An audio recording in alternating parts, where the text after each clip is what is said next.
दोस्तों ये है यूपीपी भर्ती 2024 का प्रैक्टिस सेट। अगर आप मानते हो कि आपकी तैयारी बहुत अच्छी है तो आप लोग जीके में 40 में से 30 क्वेश्चन करके दिखाइए। अगर आपके 40 में से 30 क्वेश्चन सही होते हैं तो आप ज़रूर कमेंट करिएगा। ये सेट दोस्तों बहुत ही अच्छा है।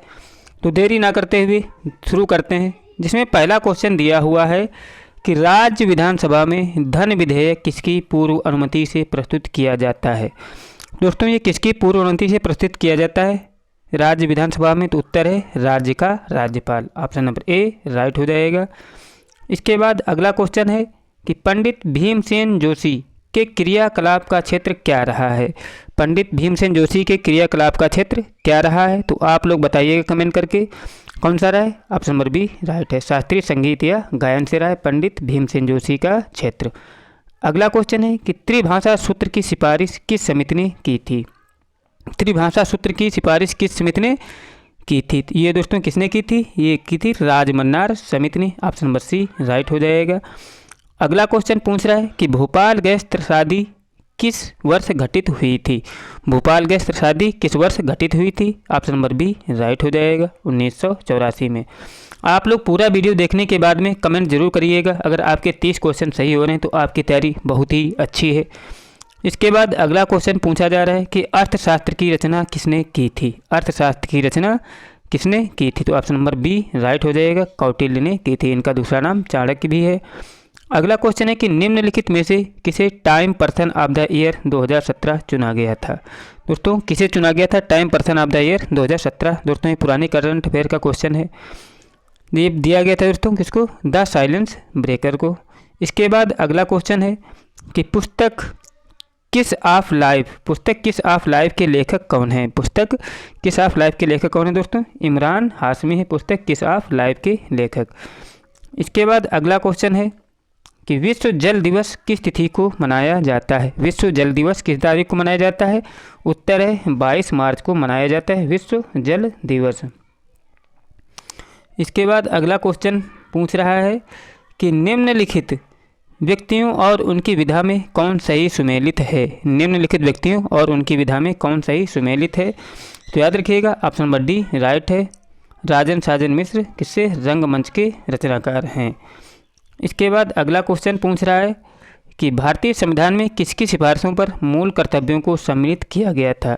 किसकी सिफारिश पर मूल कर्तव्य सम्मिलित हुए थे? तो ऑप्शन नंबर बी राइट हो जाएगा, स्वर्ण सिंह समिति पर लागू हुए थे मूल कर्तव्य। ऑप्शन नंबर बी राइट हो गया है इसका। अगला क्वेश्चन है कि निम्नलिखित में से कौन सा युग्म सही सुमेलित नहीं है। तो कौन सा युग्म है जो सही सुमेलित नहीं है? तो आप लोग जरूर कमेंट करिएगा।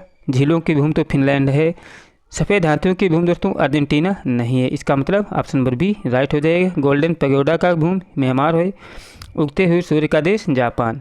इसके बाद अगला क्वेश्चन है कि निम्नलिखित में से कौन सा रासायनिक उर्वरक का उदाहरण नहीं है। कौन सा जो है रासायनिक उर्वरक का उदाहरण नहीं है? तो ऑप्शन नंबर बी राइट हो जाएगा। दोस्तों ये कंपोस्ट है, ये जैव उर्वरक होता है, कोई रासायनिक उर्वरक नहीं है। इसके बाद अगला क्वेश्चन है कि गदर पार्टी के संस्थापक कौन थे। गदर पार्टी के संस्थापक कौन थे? तो उत्तर है ऑप्शन नंबर सी लाला हरदयाल थे गदर पार्टी के संस्थापक। आप लोग लास्ट तक देखने के बाद में कमेंट जरूर करिएगा कि आपकी तैयारी कैसी चल रही है, हमको भी पता चलनी चाहिए। अगला क्वेश्चन है कि शीत युद्ध के संदर्भ में निम्नलिखित घटनाओं को काल क्रमानुसार व्यवस्थित कीजिए। तो दोस्तों शीतकालीन युद्ध में घटनाओं को काल क्रमानुसार व्यवस्थित करना है तो क्या हो जाएगा दोस्तों? पहले नंबर क्या है? कोरिया है, पहला ही सही है। उसके बाद में क्या है दोस्तों? उसके बाद में है बर्लिन की दीवार का विखंडन, चौथा। उसके बाद में दोस्तों बर्लिन की दीवार का खंडन ये नहीं है। इसके बाद है क्यूबा मिसाइल, तो क्या हो जाएगा? एक के बाद आएगा 3। उसके बाद वियतनाम युद्ध है, उसके बाद है बर्लिन की दीवार का विखंडन, तो क्या हो जाएगा? 1 2 3 4 इसका राइट आंसर हो जाएगा। अब दोस्तों देखते हैं अगला क्वेश्चन क्या दिया है। अगला क्वेश्चन बहुत ही अच्छा है कि निम्नलिखित गैसों में से कौन सी एक ग्रीन हाउस गैस नहीं है। दिए गए विकल्पों में से कौन सी एक ग्रीन हाउस गैस नहीं है? तो ऑप्शन नंबर डी राइट हो जाएगा, O2 दोस्तों एक ग्रीन हाउस गैस नहीं है। अगला है कि भारत का प्रथम विधेयकारी कौन होता है। भारत का प्रथम विधेयकारी कौन है दोस्तों? उत्तर है भारत का महान्यायवादी। ऑप्शन नंबर बी राइट हो जाएगा। इसके बाद अगला क्वेश्चन पूछ रहा है कि निम्नलिखित में से कौन सा तत्व सोलर सेल में उपयोग किया जाता है। कौन सा तत्व है जो सोलर सेल में उपयोग किया जाता है, तो ऑप्शन नंबर ए राइट हो जाएगा, सिलिकॉन। सिलिकॉन का दोस्तों उपयोग सोलर सेल में किया जाता है। अगला क्वेश्चन बहुत ही महत्वपूर्ण है कि किस देश के यूरोपीय संघ से अलग होने की प्रक्रिया किस संधि के 50वें अनुच्छेद के प्रावधानों के अनुसार प्रारंभ होती है। तो दोस्तों किसके तहत, जो लिस्बन संधि हुई थी इसके तहत यूरोपीय संघ से अलग होने की प्रक्रिया पर 50वें अनुच्छेद के प्रावधानों में किसके, लिस्बन संधि के अनुसार प्रारंभ होती है। ऑप्शन नंबर बी राइट हो जाएगा। इसके बाद अगला क्वेश्चन है कि व्यष्टि अर्थशास्त्र और समष्टि अर्थशास्त्र शब्दों का निर्माण किसने किया था। व्यष्टि अर्थशास्त्र और समष्टि अर्थशास्त्र शब्दों का निर्माण करने वाले कौन थे दोस्तों, ऑप्शन नंबर डी राइट हो जाएगा, जे.एम. केम्स थे व्यष्टि अर्थशास्त्र और समष्टि अर्थशास्त्र शब्दों का निर्माण करने वाले। अगला क्वेश्चन है कि ड्रेन ऑफ वेल्थ का सिद्धांत किसने दिया था। ड्रेन ऑफ वेल्थ का सिद्धांत किसने दिया था दोस्तों, ये दिया था, किसने दिया था, आप लोग जरूर कमेंट करिएगा, इनमें से कोई नहीं है। ड्रेन ऑफ वेल्थ सिद्धांत का आप लोग कमेंट करिएगा, इसके रचनाकार कौन थे। इसके बाद अगला क्वेश्चन है कि संसार की छत किसे कहा जाता है। संसार की छत किसे कहा जाता है, तो ऊपर है दोस्तों, क्या है इसका, संसार की छत किसको कहा जाता है, सबको पता होना चाहिए, पामीर की पठार या पामीर की नाट कहते हैं। ऑप्शन नंबर सी राइट हो जाएगा। अगला क्वेश्चन है कि हरमनप्रीत कौर किस खेल से संबंधित हैं। हरमनप्रीत कौर किस खेल से संबंधित हैं, तो ऑप्शन नंबर डी राइट हो जाएगा दोस्तों, ये क्रिकेट से संबंधित हैं हरमनप्रीत कौर।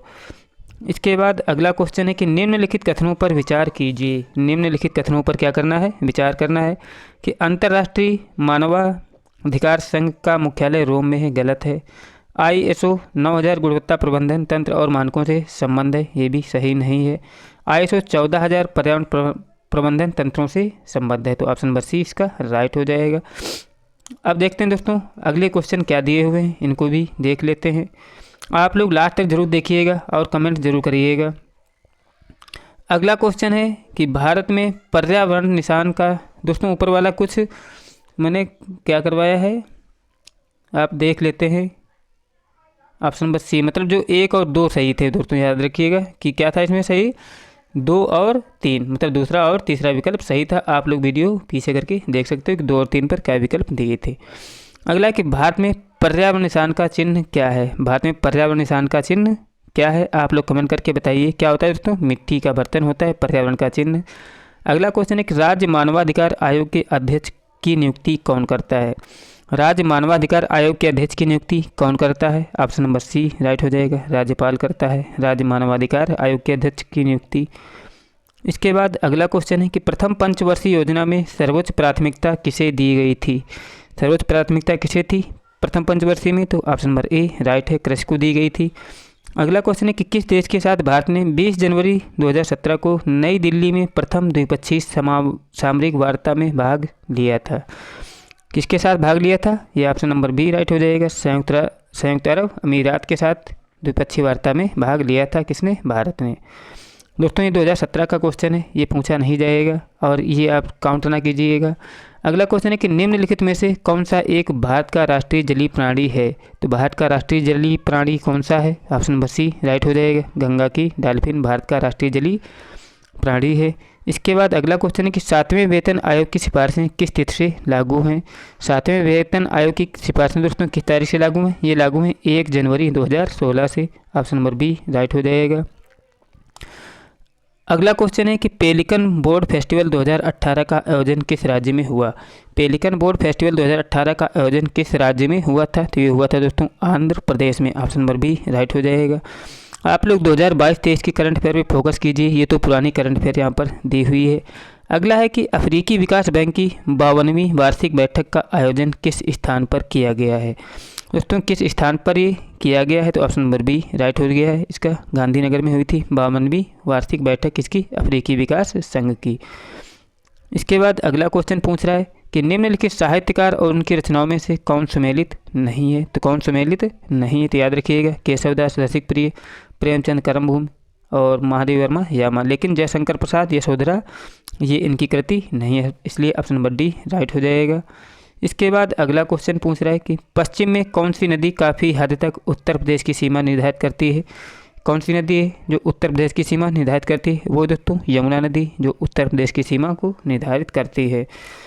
इसके बाद में अगला क्वेश्चन दिया है, इसको भी देख लेते हैं।